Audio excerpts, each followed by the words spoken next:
togliendo tutte quelle ansie di cose da fare, posti da raggiungere, forse abbiamo la possibilità di guardarci veramente dentro e verificare a che punto siamo della nostra vita e che cosa vogliamo farne. Il coronavirus che rende tutto più chiaro, che toglie gli orpelli delle nostre vite, i rumori e confusione di fondo, aprendo una feritoia nella nostra esistenza, una finestra attraverso cui guardare con più lucidità, dandoci la possibilità di capire di più chi siamo. Probabilmente molte relazioni sono naufragate perché già si tenevano in piedi a fatica e forse proprio perché molto ci è stato portato via, alcune persone hanno pensato che non è più il momento di farsi portare via la felicità e hanno deciso di andarla a ricercare altrove.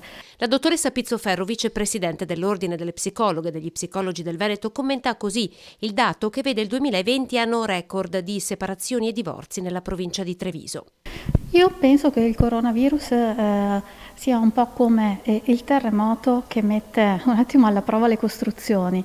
Quelle ben fatte tengono, quelle che già erano costruite sulla sabbia con materiali scarsi mostrano le crepe e possono crollare. Che San Valentino è allora quello di oggi, quello in tempo di Covid, e come viverlo veramente?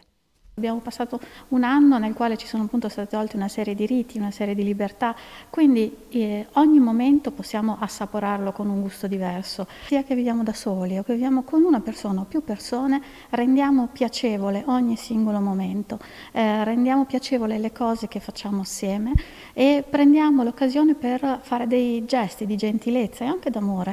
Non vergogniamoci di chiamare le persone che magari non vediamo da tanto tempo. Oggi è la festa degli innamorati, ma è anche la festa dell'amore, quindi se non abbiamo vicino la persona amata o la persona amata non ci corrisponde, pensiamo chi possiamo chiamare per dire semplicemente oggi ti voglio bene.